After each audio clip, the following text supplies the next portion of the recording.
এরকম আগে অনেক ফেসবুকে দেখছি, কিন্তু সরাসরি এরকম প্রথমবার দেখতেছি।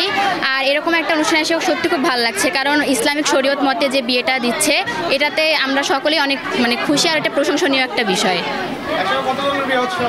12 জনের বিয়ে হচ্ছে, 12টি কাপল। হ্যাঁ, 12 জন কাপলের বিয়ে হচ্ছে, আমারও বন্ধু আছে ওখানে, তো অনেক ভালো লাগছে এখানে। হ্যাঁ, একসাথে আজকে 12 জনের বিয়ে দেখতেছি, অনুভূতিটা অন্যরকম। এরকমটা হলে আরো ভালো হবে, দেশ উন্নত হবে আর কি, বুঝতে পারছে? যৌতুকবিহীন বিবাহ খুবই ভালো লাগলো এখানে এসে আর কি। সমাজে কেমন পরিবর্তন করবে? খুবই ভালো একটা সমাজে ভালো একটা জায়গায় নিয়ে যাবে, এইভাবে যৌতুকবিহীন যে ইয়ে হয় আর কি, ভালো জায়গা যাবে আর কি। এমন উদ্যোগ কি দৃষ্টান্ত কিনা? হ্যাঁ, দৃষ্টান্তই হবে, কারণ অনেক আমাদের সমাজে অনেকে আছে গরিব দরিদ্র, যারা নিজের মেয়েকে এত ভালো সুন্দর পরিবেশে এবং এত ভালো অনুষ্ঠান করে বিয়ে দিতে পারে না। যদি আপনারা এই ধরনের সাহায্য নিয়ে মানুষের দোরগোড়ায় এগিয়ে যান, তাহলে দেশের জন্য, দেশের দরিদ্র মানুষের জন্য ভালো হবে আর কি। আমার দৃষ্টিতে খুবই ভালো। এটা একটা নজিরবিহীন ঘটনা বাংলাদেশের প্রেক্ষাপটে।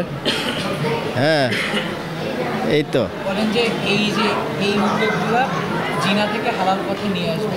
হ্যাঁ, এটা তো অবশ্যই, এটা একটা ইসলামিক পদ্ধতি।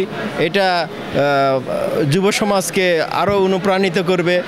এটা মোহর এবং যৌতুক বিরোধী কার্যক্রম আরও ত্বরান্বিত করবে।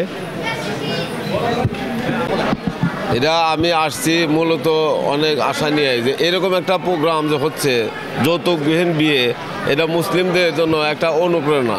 প্রত্যেকটা মুসলিমের জন্য মনে যেন এই উদ্দীপনা আসে যে আমার মেয়ে বিয়ে দেবো যৌতুকবিহীন, আমার ছেলে বিয়ে করাবো যৌতুকবিহীন। এটাই আমি আশা করি এবং কামনা করি। এই আশা করি আমি এখানে আসছি এই অনুষ্ঠান দেখতে। এই নিয়মটা অনেক ভালো লাগলো, অনেক সুন্দর। যাদের টাকা পয়সা নেই অনেক উপকার হবে তাদের জন্য, আর অনেক ভালো, অনেক ভালো।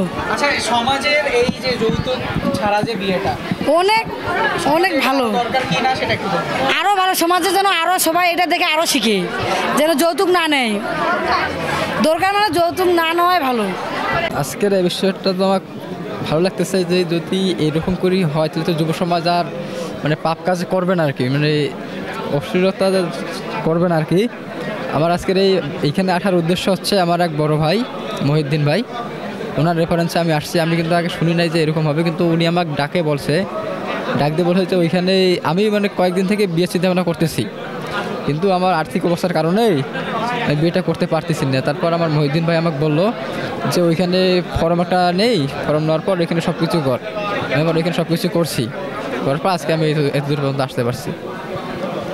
এই উদ্যোগটা যে নিয়েছে আমাদের আলহাজ শামসুল হক ফাউন্ডেশন, এরকম উদ্যোগ আমি মনে করি যে যাদের মধ্যে এইরকম ধরনের যে একটা উদ্যোগী মনোভাব আছে, তারা অবশ্যই আপনাদের এই উদ্যোগটি গ্রহণ করেন, এবং কি এরকম ধরনের যৌতুকবিহীন এবং কি স্বল্প মোহরানা, যেটা সাধ্যের মধ্যে আছে, এই মোহরানাতে আপনারা বিয়ের একটা আয়োজন বা আমরা সকলে মিলে যদি করতে পারি, সেটা আমাদের সবার জন্য খুবই ভালো এবং কি আনন্দদায়ক একটা বিষয় হয়ে যায়।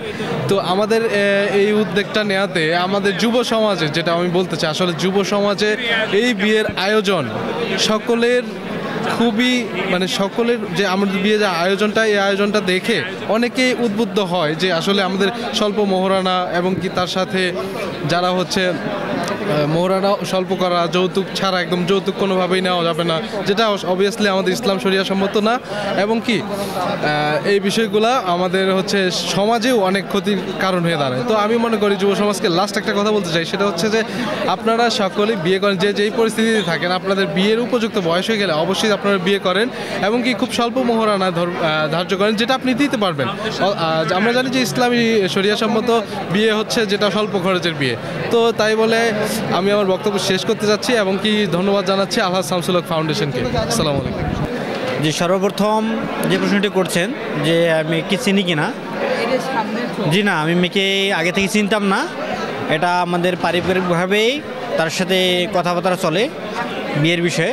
তো পরবর্তীতে আলহাজ শামসুল হক ফাউন্ডেশন সুন্দর একটি উদ্যোগ নিয়ে তিনারা যৌতুকবিহীন এবং মোহরানা পরিশোধ এই স্লোগানকে সামনে রেখেই তারা যে সুন্দর উদ্যোগ নিয়েছে, তাদের প্রেক্ষাপটে তাদের সহযোগিতায় আলহামদুলিল্লাহ এখন বিয়ে শাদী আলহামদুলিল্লাহ হয়ে গেছে আলহামদুলিল্লাহ। হ্যাঁ, মিম ওখানে থাকবে। বর্তমানে আমাদের যে উদ্যোগটা, এটা তরুণ প্রজন্মকে একটা ওয়ান অফ দ্য বিগেস্ট একটা SMS দেয়, যেটা হলো যে আমরা যেই কাজটা আমাদের ফ্রি মিক্সিং, যেই কাজটা আমাদের পৃথিবীতে বা দুনিয়াতে বা বাংলাদেশে ছড়িয়ে পড়েছে, সেই কাজটা যেন অতি দ্রুত এই বিয়ের মাধ্যমে আমরা সেটার বিনাশ করতে পারি। সুতরাং আমরা সকলে চেষ্টা করব তরুণ প্রজন্ম অতি দ্রুত বিয়ে করে ফেলি। আল্লাহ তাআলা এর মধ্যে বারাকা দান করবেন। জি আলহামদুলিল্লাহ, এই উদ্যোগটা আমার অনেক ভালো লাগতেছে। হয়তোবা এটা সম্ভব হতো না এই বয়সে বিয়ে করা, কারণ পারিবারিক অনেক ঝামেলা ছিল, মনে করেন এত সামর্থ্য এখনো হয় নাই। যাক, এখানে অনেক সহযোগিতা করার কারণে আমি বিয়েটা করতে পারতেছি, এই জন্য এই উদ্যোগটা অনেক ভালো লাগতেছে। আমরা এই যৌতুক বিরোধী বিয়েকে একটা নিছক বিয়ে নয়, একটা নিছক একটা অনুষ্ঠান নয়, এটা একটা আন্দোলন। এই আন্দোলন আমাদের একার পক্ষে কখনো সম্ভব নয়। বাংলাদেশের সকল বিত্তশালী ব্যক্তিবর্গ, কর্পোরেট ব্যক্তিবর্গ, সকল অর্গানাইজেশনগুলো, স্বেচ্ছাসেবী সংস্থা, সকল NGO, এলাকাভিত্তিক যে সংস্থাগুলো রয়েছে, প্রত্যেকের কাছে বিনীত আবেদন জানাচ্ছি, এই উদ্যোগটা যদি আপনাদের ভালো লেগে থাকে, নিজ নিজ এলাকার জন্য আপনারা এগিয়ে আসেন। একটা সংস্থা যদি 2-4-5টা করে বিয়ে করায়, বাংলাদেশে কি কোনো গরিব থাকবে? কোনো গরিব কি কষ্ট থাকবে? আমরা মনে করি কোনো একজন বিত্তশালী ব্যক্তি তার মেয়ের বিয়ের জন্য 1 কোটি টাকা খরচ করতে পারে। আর আমি বলছি, আমার 1 কোটি টাকা দিলে 8টা বিভাগে এরকম 8টা বিয়ে ইনশাল্লাহ করে দিব। 8-12 কত, 8-10 আসে, 8 করে 16, 96 বিয়ে আমি করে দিব 1 কোটি টাকা দিয়ে। সম্ভব এটা। আমরা কাছে মাঠে মাঠে কাজ করতেছি, এটা আমরা বুঝতে পারতেছি। সকল বিত্তশালী মুরব্বীরা যারা আছে, আপনার মেয়ের জন্য, বিয়ের জন্য, ছেলের জন্য আপনি খরচ করেন, কোনো অসুবিধা নাই। কিন্তু আপনার পাশের যে মানুষটা রয়েছে, গরিব মানুষটা, ওর জন্য একটু এগিয়ে আসুন। আল্লাহ তাআলা যে আপনাকে প্রশ্ন করে, এই প্রতিবেশীর জন্য, এই আত্মীয় স্বজনের জন্য, এই দেশবাসীর জন্য আপনি কী করেছেন, সেই জবাবটা যদি আপনি দিতে পারেন, আপনি হয়তো আমার চেয়ে অনেক বেশি ভালো বুঝবেন। আপনার প্রতি একজন ক্ষুদ্র মাঠকর্মী হিসেবে মাঠে ময়দানে যেহেতু কাজ করি, বাংলাদেশের মানুষের দুঃখ দুর্দশা মাঠে ময়দানে দেখেছি, ব্যথাগুলো দেখেছি। এই ব্যথাগুলোতে ব্যথিত হয়ে আপনার প্রতি বিনীত অনুরোধ জানাচ্ছি, আপনিও এগিয়ে আসুন।